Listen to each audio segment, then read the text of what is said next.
Hi everyone, Rozotta here and welcome back to another airsoft video. Today I'm going to be taking a look at the Novritsch SSR63 A2. Now I've titled this video Initial Thoughts, and that's because I've only had a chance to skirmish this once, so I don't think I've used it enough to warrant calling this a review. With that being said, I do already have a good idea of what I like and don't like about this rifle. So without further ado, let's get into it. So when you get the Novritsch SSR63 A2 for yourself, inside the box you will get obviously the rifle, you'll also get a cleaning and unjamming rod as well, and you will also get a safety leaflet. There isn't an instruction manual in there, but there is a QR code on the safety leaflet which will link you to the Novritsch Academy and the manual for the SSR63. Also, just to note, does not come with a battery, if, like me, you don't really use AGs a lot, you will need to source yourself a battery. So this is the first AG I have used for a very long time. Sometimes I use my Mac 10, but that is technically classed as an AEP, so actually using a automatic electric gun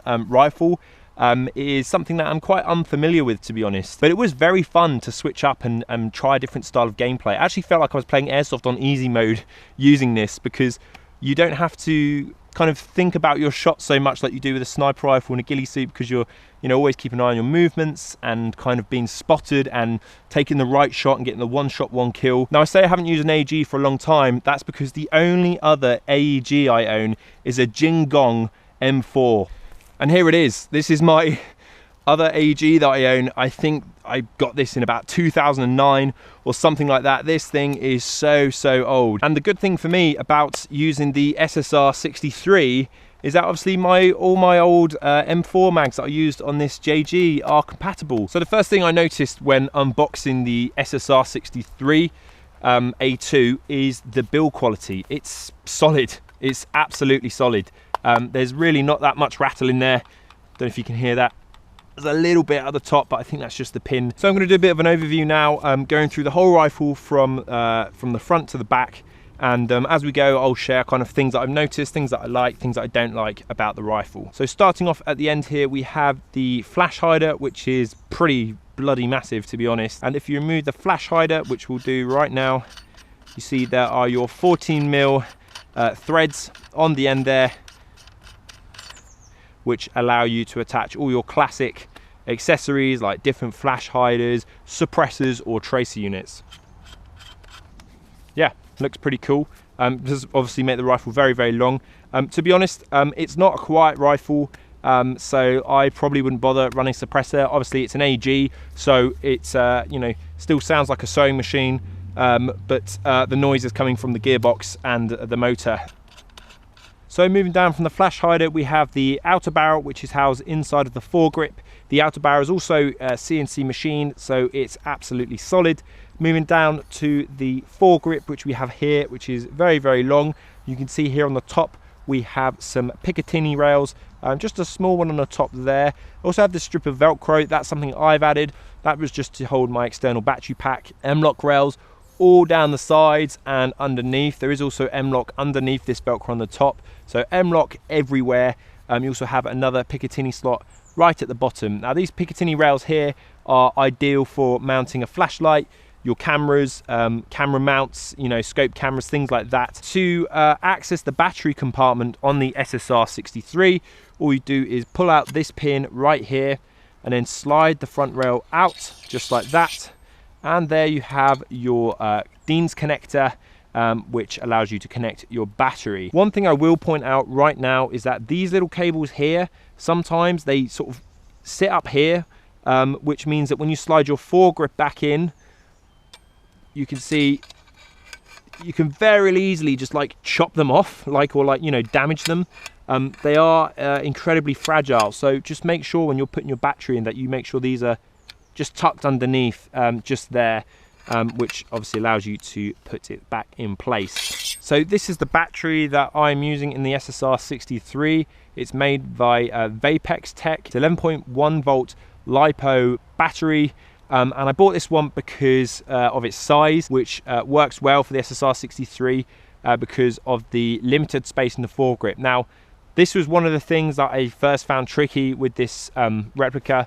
There is not that much space in the foregrip to get your batteries in there, and I actually found that you kind of almost need a little tool, like a little sort of hex key or something, just to kind of help push it into place, because it is very fiddly to get on, which I will show you now. So obviously it is Dean's connector, as I said, so you just attach your battery in like so. So you see there, you hear those three sort of beeps, which lets you know that the battery is connected. You just put the foregrip on like that, and the battery goes in. So you've got that in there. Make sure these cables hit, see, it's come out again. So you just want to make sure those cables are tucked in there. It's a bit of a dance. Make sure it's all lining up correctly.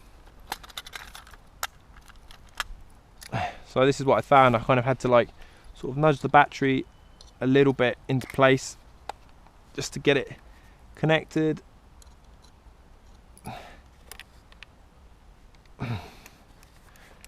Yeah, it's a bit fiddly, I have to say. I'm just trying to make sure those wires don't get in the way. The battery is now installed. So moving down the replica, the receiver here is all reinforced polymer, which in my opinion is a good thing. I hate heavy airsoft guns and replicas. I generally prefer polymer or certain high quality polymer over metal, just because it keeps the weight down. I'm not looking for realism in the weight or anything like that. I just want it to be lightweight and as efficient as possible. So reinforced polymer is good for me. That's on the receiver and also onto the stock as well. So obviously on the top we have this very long Picatinny rail, which allows you to mount your optics. You've got loads of real estate there, so you can mount your red dot, you can mount like a low magnification scope, whatever you want you can mount on this top rail. So flipping over to the other side of the replica, we have the charging handle just here and this window here. If we just pull this back, you can see there that you have your rotary style hop up there, which obviously you can adjust your hop just by turning this wheel just here with your sort of fingernail or something like that. It says on the website that this is a TDC style hop up chamber, which is obviously good because TDC is probably the best style of hop up that you can get. It just means the pressure is being applied directly on the top, which means basically you get a more straight BB flight path. Installed inside of here is a Maple Leaf custom flat bucking. Obviously Maple Leaf are known for producing some really good hop up buckings, and I think a lot of Novritsch products actually use Maple Leaf buckings. So no surprise there's a Maple Leaf in here, but that is also good to hear. Okay, let's talk about magazines. So the A2 version takes M4 style magazines, and I think the main thing here is that they basically replaced the magwell on the A2 version with an M4 magwell adapter.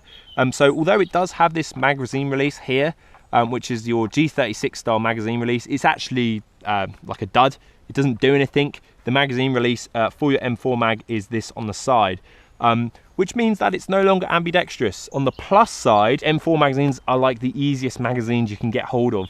And if you already run an M4 and you're looking for a G36, then all of those magazines that you previously had will still be able to use. So it means you don't have to buy a new set of magazines. So that's a huge plus. Obviously here you've got your safety, you've also got semi-automatic, and you've also got fully automatic as well. Speaking of the trigger, one of the selling points of the SSR63 is that it has an ETU, which is electronic trigger unit. What that means is you can go and program this trigger and change what these actions are. So at the moment it's set to semi and full auto, but if you go into the ETU programming, you can actually change these to burst fire. You can change it to binary, which means you're taking 2 shots with 1 trigger pull.